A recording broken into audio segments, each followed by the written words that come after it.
సంక్రాంతి పండుగ సందర్భంగా పట్నం వాసులు పల్లెబాట పట్టారు. నేటి నుంచి వరుస సెలవులు ఉండటంతో సొంతూళ్లకు తరలి వెళ్తున్నారు. దాంతో నగరంలోని బస్టాండులు, రైల్వే స్టేషన్లు కిక్కిరిసిపోయాయి.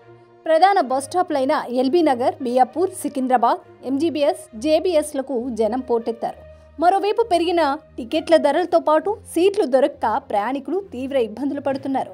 ఇక హైదరాబాద్ నుంచి విజయవాడ, గుంటూరు వైపు వెళ్లే రహదారులు వాహనాలతో కిక్కిరిసిపోయాయి. హైదరాబాద్ విజయవాడ రహదారిపై ట్రాఫిక్ను పోలీసులు నియంత్రిస్తున్నారు. ఈ మార్గంలో ఉన్న పతంగి టోల్ ప్లాజా వద్ద వాహనాల రద్దీ పెరిగింది. కిలోమీటర్ల మేర వాహనాలు బారులు తీరాయి. ఫాస్టాగ్ స్కానింగ్ ఆలస్యంగా అవుతుండటంతో వాహనాలు నెమ్మదిగా కదులుతున్నాయి. 12 టోల్ బూత్ల ద్వారా ఏపీ వైపు వాహనాలను పంపిస్తున్నారు. హైదరాబాద్ నుంచి విజయవాడ వైపునకు ప్రతి సెకండ్కు 4 వాహనాలు వెళ్తున్నాయి. అంటే పతంగి టోల్ ప్లాజా వద్ద గంటకు 900 వాహనాలు ఏపీకి వెళ్తున్నట్లు అధికారులు తెలిపారు. ఇక హైవేపై ఎలాంటి ట్రాఫిక్ జామ్ కాకుండా పోలీసులు చర్యలు తీసుకుంటున్నారు. వాహనాలను ఒక క్రమ పద్ధతిలో ముందుకు పోనిస్తున్నారు.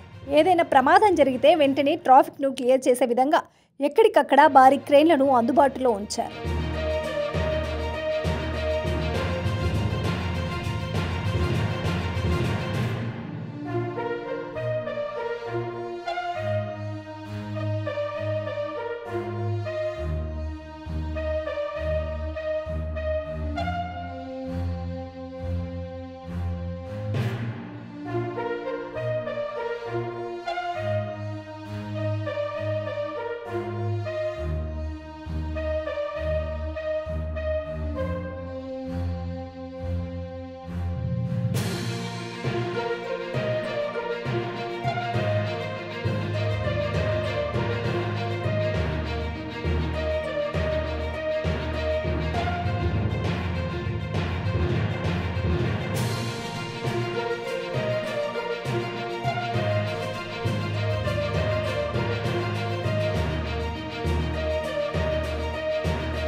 సంక్రాంతి పండుగ సందర్భంగా పట్నం వాసులు పల్లెబాట పట్టారు.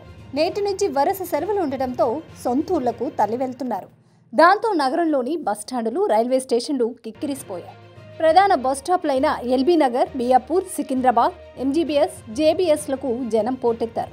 మరోవైపు పెరిగిన టికెట్ల ధరలతో పాటు సీట్లు దొరక్క ప్రయాణికులు తీవ్ర ఇబ్బందులు పడుతున్నారు. ఇక హైదరాబాద్ నుంచి విజయవాడ, గుంటూరు వైపు వెళ్లే రహదారులు వాహనాలతో కిక్కిరిసిపోయాయి. హైదరాబాద్ విజయవాడ రహదారిపై ట్రాఫిక్ను పోలీసులు నియంత్రిస్తున్నారు.